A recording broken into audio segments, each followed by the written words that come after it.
নমস্কার বন্ধুরা, আমি আমার ইউটিউব চ্যানেল কখনো স্বপ্নতে চলে এসেছি। আমি সুমনা। আশা করি আপনারা সকলে ভালো আছেন, সুস্থ আছেন।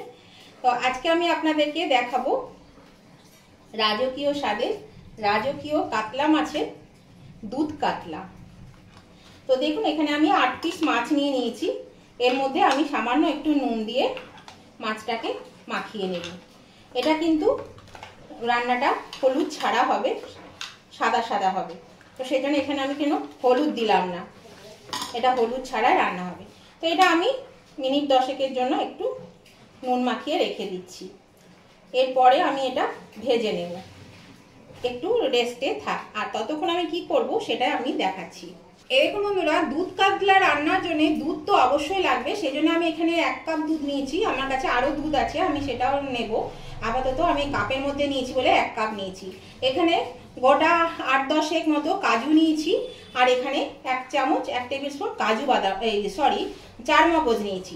এগুলো আমি একটু জলে ভিজিয়ে রেখেছি। আর এটা একটু মিষ্টি মিষ্টি হবে, সেই জন্য এখানে আমি 1 চা চামচ চিনি নিয়েছি। এখানে 1 চা চামচ আদা বাটা, 1 চা চামচ জিরে গুঁড়ো, 1 চা চামচ ধনে গুঁড়ো, আর এখানে 1 চা চামচ গোলমরিচ গুঁড়ো। এখানে নিয়েছি একদম 1 চিমটে দেখুন কাশ্মীরি লঙ্কা গুঁড়ো পাউডার। কারণ না এটা সাদা, তো সেই জন্য আমার সাদাটা একদম ভালো লাগে না, একটু কালার না হলে, সেই জন্য আমি একটুখানি কালারের জন্য এটা নিয়েছি। আর এখানে নিয়েছি 2 টুকরো তেজপাতা, একটা বড় লঙ্কাকে 2 টুকরো করে নিয়েছি। এখানে একটা দারচিনি 1 টুকরো, একটা বড় এলাচ, 4টে ছোট এলাচ, 8-10টা গোলমরিচ, আর 7-8টা লবঙ্গ। এগুলোকে আমি গরম মশলাটা হালকা থেতো করে নেব, আর এগুলো আমি পেস্ট করে নেব। তাহলে চলুন আমি আগে এগুলো পেস্ট করে নিই আর গরম মশলাটাকে থেতো করে নিয়ে আসি রান্নার। এরকম বন্ধুরা, আমি 10 মিনিট পরে ফিরে এলাম। এখানে একটা কড়া বসিয়ে দিয়েছি, প্যানের মধ্যে তেল দিয়ে আমি তেলটা গরম করে নিয়েছি। তেলটা কিন্তু বেশ গরম হয়ে গেছে। আমি পরিমাণ মতো তেল দিয়েছি, এখানে যেহেতু 8 পিস মাছ আছে সেই বুঝে। তো এবার আমি মাছগুলো আস্তে আস্তে ছেড়ে দেবো। আর মাছগুলো কিন্তু খুব বেশি কড়া করে ভাজা যাবে না, মাছগুলো হালকা করে ভাজতে হবে। আমার একটু ভুল হয়ে গেল বন্ধুরা, আমি মাছ ভাজার সময় কিন্তু কড়াতে একটু নুন দিয়ে দিই, তাহলে কি হবে মাছগুলো কিন্তু কড়ার মধ্যে লেগে যাবে না। তো এবার আমি মাছগুলো সব দিয়ে দেবো, আর আস্তে আস্তে এপিট ওপিট ভেজে নেব। একসঙ্গে ভাজা যাবে না, লেগে যাবে। আমি কপিস আছে, ওগুলো আমি পরে ভাজবো। এগুলো ভেজে তুলে নিই, তারপরে ভেজে নেব। আর আজকে আমি কিন্তু মিডিয়ামে দিয়ে দিয়েছি, বেশি কড়া আছে দিইনি। আজকে দেখতে থাকুন রাজকীয় স্বাদে বাদশাহী দুধ কাতলা আমি কিভাবে রান্না করছি, সেটাই আমি শেয়ার করবো আপনাদের সঙ্গে। আপনারা তো সবাই করেই থাকেন, আর যারা করেনি তারা অবশ্যই একবার করে দেখবেন। খেতে কিন্তু অসাধারণ লাগে, খুবই ভালো লাগে খেতে। তাহলে চলুন আমি মাছটাকে উল্টে পাল্টে ভেজে নিই। বেশি কড়া ভাজলে কিন্তু ভালো লাগবে না খেতে, সেই জন্য একটু হালকা করে ভাজতে হবে। এরকম বন্ধুরা, মাছটা আমার ভাজা হয়ে গেছে। এর থেকে বেশি লাল করে আমি আর ভাজবো না, এটা কিন্তু ভাজা হয়ে গেছে। এই দেখুন, এরকমই আলতো করে ভাজতে হবে। তো এবার মাছগুলো আমি তুলে নেব। এরকম বেশ সুন্দর ভাজা গেছে, এটা খুন্তিতে লেগে একটু ভেঙে গেল। তো মাছগুলো আমি এবার তুলে নিচ্ছি বন্ধুরা। আর বাকি যে মাছটা আছে সেই মাছটা আমি ভেজে নিচ্ছি। এটাতে কিন্তু বিশেষ কিছু উপকরণ লাগে না, পেঁয়াজ রসুনও লাগে না, খেতে কিন্তু খুবই সুস্বাদু হয়। এই দেখুন বন্ধুরা, আমি মাছটা ভেজে তুলে নিয়েছি। আর ঠিক এরকমই ভাজাটা হবে, এর থেকে কড়া করে ভাজবেন না। তো এবার আমি এই তেলটা একটু বেশি হয়েছিল, একটু কমিয়ে নিলাম। এবার আমি এর মধ্যে ফোড়ন দেব। আপনাদেরকে তো দেখিয়েছি, ফোড়নে আমি গরম মশলা, তেজপাতা আর শুকনো লঙ্কা নিয়েছিলাম। আর এবার আমি এখানে 1/2 চামচের কম একটু গোটা মৌরি দিয়ে দিলাম। এবার আমি এটা দিয়ে নেড়ে চেড়ে নেব। মশলা যে গন্ধটা বেরোবে, গন্ধটা বেরোলে পরে আমি এবার এর মধ্যে মশলাপাতি দেব। আর আঁচটা কিন্তু আমার মিডিয়ামে আছে। এবার আমি এখানে দিয়ে দিচ্ছি আদা বাটা। এবার দিয়ে দেবো ধনে গুঁড়ো। এবার দিয়ে দেবো জিরে গুঁড়ো। এগুলো দিয়ে একটু কষিয়ে নেব। আর মশলাটা যাতে পুড়ে না যায় বন্ধুরা, তার জন্যে আমি যে কাজু বাদামের পেস্টটা করলাম তার যে একটু জল আছে সেই জলটুকু দেবো। এটা কিন্তু জল ছাড়াই রান্না হবে, কিন্তু এটাতে যেহেতু ধুয়েছি সেই একটু জল রয়েছে, সেই জলটুকু আমি এর মধ্যে দিয়ে দিলাম।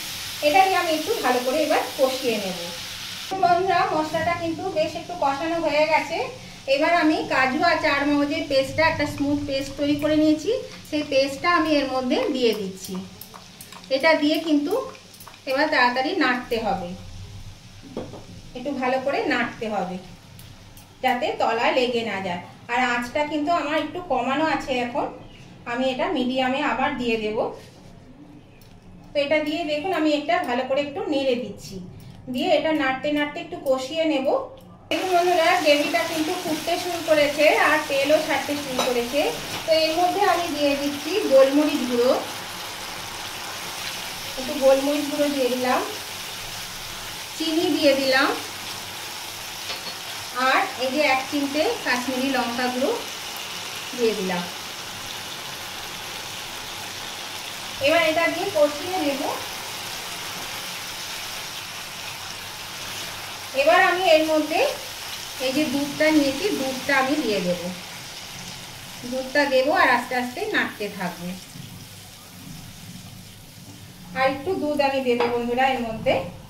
নুনটা আমি পরে দেব, সব শেষে কিন্তু আমি নুনটা দেব। এরকম বন্ধুরা গ্রেভিটা ফুটতে শুরু করেছে।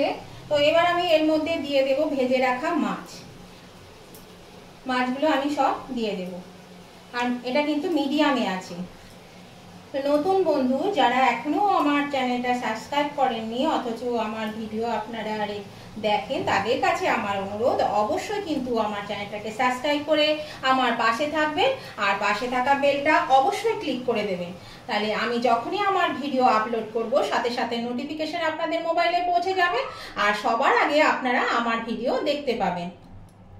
আর আমার পুরনো বন্ধু যারা আমার রেগুলার আমার ভিডিও দেখেন, তাদের কাছে অনুরোধ এবং নতুন বন্ধুদের কাছেও আমার অনুরোধ, অবশ্যই যদি আজকের এই রেসিপিটা আপনাদের পছন্দ হয়ে থাকে, তাহলে দেখতে দেখতে যদি এখনো লাইক দিতে ভুলে গিয়ে থাকে, তাহলে অবশ্যই কিন্তু লাইক বাটনটা প্রেস করে দেবেন।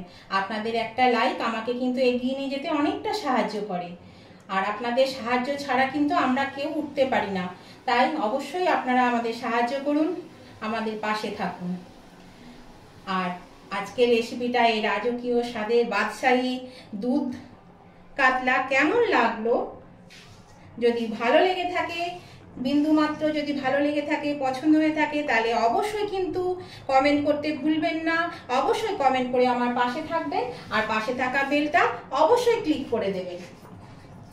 আপনাদের মিষ্টি মিষ্টি কমেন্টগুলো আমাকে পরবর্তী রেসিপি বানাতে অনেকটাই সাহায্য করে। আর এই রেসিপিটা যাতে আপনাদের বন্ধু বান্ধব, আত্মীয় স্বজন সকলেই পেয়ে যায়, তার জন্য কি করতে হবে, প্রচুর পরিমাণে একটু শেয়ার করে দেবেন, তাহলে কিন্তু সবাই এই রেসিপিটা পেয়ে যাবে। দেখুন বন্ধুরা আমি আপনাদের সঙ্গে কথা বলতে বলতে এর মধ্যে মাছটাও দিয়ে দিলাম, 4টে চেরা লঙ্কা দিয়ে দিলাম কাঁচা, আর দিয়ে দিলাম নুন পরিমাণ মতো। এবার আমি এর মধ্যে দিয়ে দেব 1 চামচ মতো ঘি। এবার আমি এটা নেড়ে চেড়ে 3-4 মিনিট বা 4-5 মিনিটের মতন একটু ঢাকা দিয়ে দেব। আর আঁচটাকে কিন্তু অবশ্যই একদম লো ফ্লেমে দিয়ে ঢাকা দিতে হবে। তারপর আমি আবার আপনাদের কাছে ফিরে আসছি। দেখুন এটা কিন্তু ফুটতে শুরু করেছে। এবার আমি এটা ঢাকা দিয়ে দিচ্ছি বন্ধুরা, আর একদম লোয়ে দিয়ে দিলাম। তাহলে আমি 4-5 মিনিট পরে আপনাদের কাছে আবার ফিরে আসছি। পরে ফিরে এলাম, ঢাকাটা আমি খুলে দিলাম। এবার আমি একটু নেড়ে দিচ্ছি ভালো করে, আলতোভাবে নাড়তে হবে, নাহলে কিন্তু মাছগুলো ভেঙে যাবে।